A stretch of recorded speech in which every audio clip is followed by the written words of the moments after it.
ఎలుక ఆకలి. అనగనగా ఒక ఎలుకకి బాగా ఆకలి వేసింది. తినడానికి ఏమైనా దొరుకుతుందేమో అని దగ్గర్లోని పొలంలో వెతికింది. వెతగ్గా ఒక బుట్ట నిండా మొక్కజొన్న పొత్తులు దొరికాయి. కానీ బుట్టలో ఉన్న పొత్తులను తినడం ఎలా? చుట్టూరా ప్రదక్షిణ చేస్తే ఒకచోట బుట్ట చిరిగి చిన్న కన్నం ఏర్పడి ఉంది.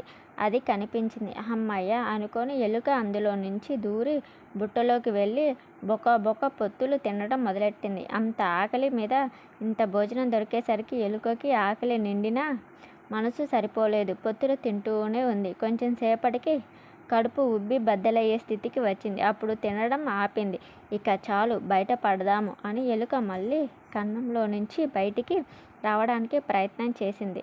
లోపలికి వెళ్ళేటప్పుడు బాగానే వెళ్ళినా ఎలుక బయటికి మటుకు రాలేకపోయింది. ఎందుకంటే వెళ్ళేటప్పుడు సన్నగా ఉంది. ఇప్పుడు తిని కడుపు ఉబ్బు లావు అయిపోయింది. ఆ కన్నంలో ఇక పట్టడం లేదు. ఇప్పుడు ఎలా అని కంగారు పడుతూ చాలా ఆలోచించింది. అప్పుడే పక్క నుంచి ఒక కుందేలు వెళ్తుంది. కుందేలుని సహాయం అడిగింది. కుందేలు, ఇంకేం చేస్తావు, తిన్నదంతా అరిగి మళ్ళీ ఆకలితో పొట్ట తగ్గేదాకా ఆగు, అప్పుడు అదే విధంగా సునాయాసంగా బయటికి వస్తావు అని సలహా ఇచ్చింది.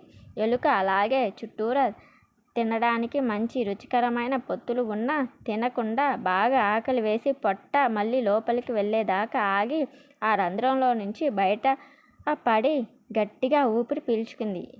ఏదైనా అతిగా దొరికితే మనకి మంచిది కాదు. అవసరానికి తగ్గట్టు ఉంటేనే మంచిది.